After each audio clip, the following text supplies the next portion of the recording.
Well, that has been the challenge, I have to say. Because first of all, we had to get people to actually think that our model made sense. That was the really huge part. That's taken a long time. That's taken a long time.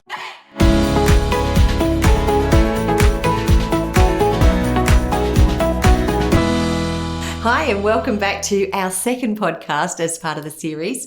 I think in the first one, I spoke to you about our community cooperative, and it's something we are incredibly proud of at Enliven Housing.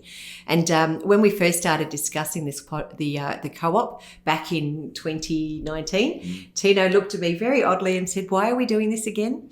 And I thought, well, if I was going to try and explain it to other people, maybe Tino's the best one to ask the questions, and let's see how we go with trying to explain why we think our community cooperative is important.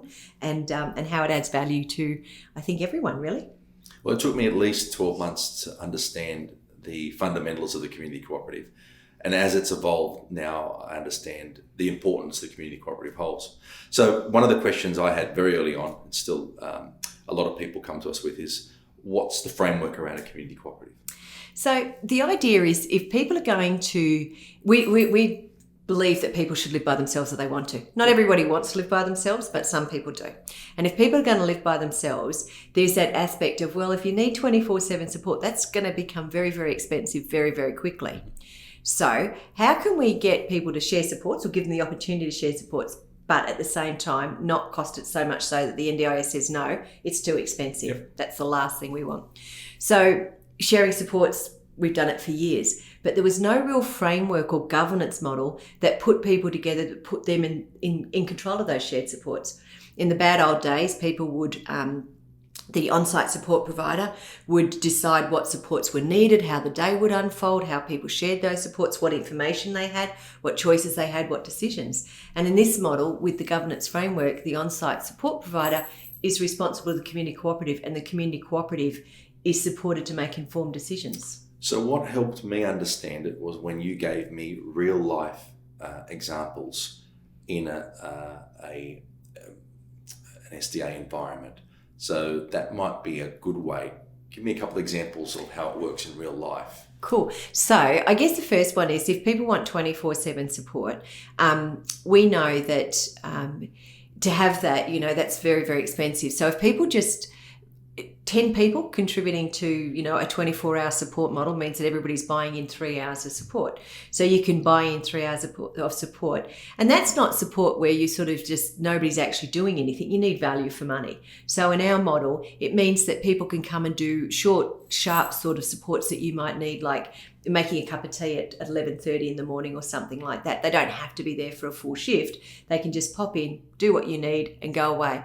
And basically you can make up the 3 hours in these interruptible supports. That's what we really call them, is interruptible. Non-interruptible supports are things like showers, where there's a risk to the person's safety, then that's clearly non-interruptible. But things that can happen at any time during the course of the day are interruptible.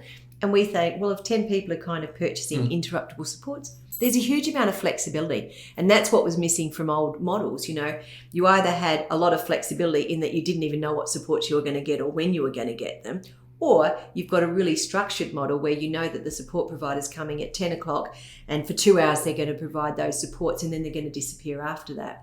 So how do we make that, it'd be nice to explain how we've made that work in the environment, because the environment is the tenant at the center of the decision-making process, sitting in this governance vehicle, which is the co-op.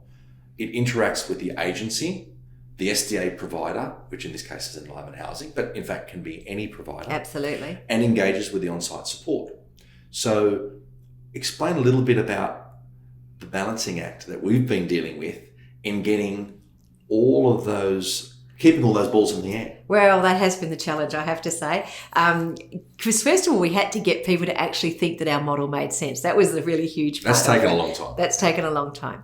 And then we've been supporting our model, which has an inherent conflict of interest, and it's certainly not the space we want to be in the future. We'll support it until such time as somebody else is doing it. But we think we're an SDA provider. We've got a vested interest. The support provider's got a vested interest. If we can get an external organisation who comes in with no vested interest other than supporting 10 people to make good decisions collectively, we think that's the ultimate outcome. So that brings me to the question, so what would this facilitator, let's call it the facilitator, It's independent of support and tenancy, which is wonderful.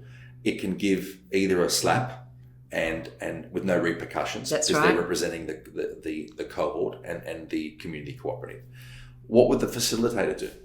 Well, I think the facilitator's role in the beginning, so we start off like long before we move tenants into our properties. We have like a 9-month run when we start advertising our properties. People start applying for those properties. We go through our processes and we get to a stage where we're making letters of offer or tenancy to 10 people.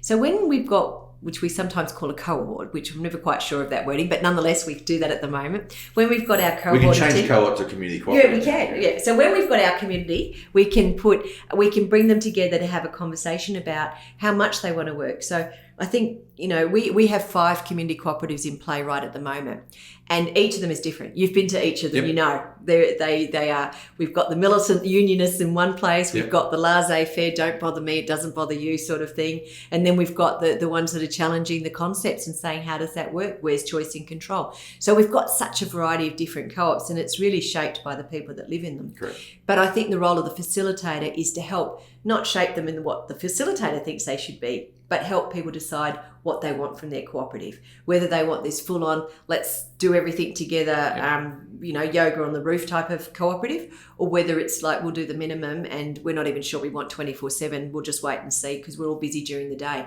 So it changes. And for 10 people to come to make a decision together, that takes a lot of effort. We've all been part of body corporates or we've seen them in action. They're never easy to do. But if you've got an independent facilitator who can work with people to help them to explore what the benefits are to them and why they should be interested in the first place, because it's all very well, I say people should do a community cooperative, but unless the people who are part of it actually own that and own why they do it, there's not much point to it really. Yeah. So that's the first part. I think the facilitator helps people really understand what the benefits could be, what benefits the participants want out of that community cooperative, how they're going to work together, and probably having some pretty good conversations around what happens if we don't agree. So that's going to be. And the big one is always going to be, if 10 people are sharing an on-site support provider and 7 people don't like the on-site support provider and 3 do we make 7 people happy and 3 unhappy? And we don't have to come up with that answer, Tino, because we're not living there. Yep. The people who do are the tenants who are going to be there. And if they have those conversations before we get to the crisis point, then, we know people know how they're going to do and what their rights are and where their decisions are. So out of the 5 different community cooperatives we've got going at the moment, I think we'll have 10 by June. Yes, I know. Don't talk to me about that, but yes, 10. Pretty scary. The ones that are, I suppose, ultimately, what do you see as a successful community cooperative for the participant and the agency? So for the participant, I think because this is a new concept, I think a successful one is where the participant really understands their right as a consumer and a paying customer, really. So they're no longer a client or a participant. They're actually, we have this amount of money. If we pool that money with other people, we now have a really big amount of money. We have more negotiation. Absolutely. We have more bargaining power. Yep, absolutely. So there's that. First of all, understanding. I think the facilitator works with the community cooperative to understand exactly what their position of power is now and why it is and how that works. So there's that. And then I think that the agency has been quite clear in their funding that we will about sustainability. Absolutely, sustainability all the way through. And we will fund you for the supports you need, but not for what you don't need. And so the community cooperative for the agency can make it a very, very efficient way of people living by themselves, which some people want to do, clearly, but also making sure that the agency is not paying 10 lots of 24/7 support around the clock if they don't need to. And there's other ways to achieve that. I think that's what I love about this sector is that every organisation has its own model, and we've got our model. We're not saying it's the model, but we're saying it's our model. And I think our model, the 2 fundamental pillars of the model is that we believe in independent living, we believe in shared support. And I think if those 2 things go together, that's our model, but it's not for everyone. So I think the community cooperative, after now almost 3 years, I can honestly say I do understand it. And I think our job now moving forward is just keep selling the story of the community cooperative and the benefits of it. And hopefully it resonates with other providers as well. But this is not just an Enliven? It doesn't have to be an Enliven thing. I think good governance applies to anything, to everyone. And I think particularly in shared housing where people are sharing supports 100%, there's a really good opportunity to embed a kind of a governance model with an independent facilitator to really make sure that the separation of housing and support. But now that I've got you on board with this great idea about community cooperatives, You've got a new idea, have you? Just one little idea. I think that we should hold a community cooperative forum. Okay, so once a year we can bring participants together. Why is it all your ideas cost money? Yeah, and they're still they're on camera now, so I've got my one there. So we have a community cooperative forum once a year, and people can come together like a network, a peer support network, if you will, and they can come together and talk about how can we make this better, what's worked for you, what hasn't worked for you, what would you like to see differently, and from that we can learn, but other people can learn as well too. So. Okay, sounds good.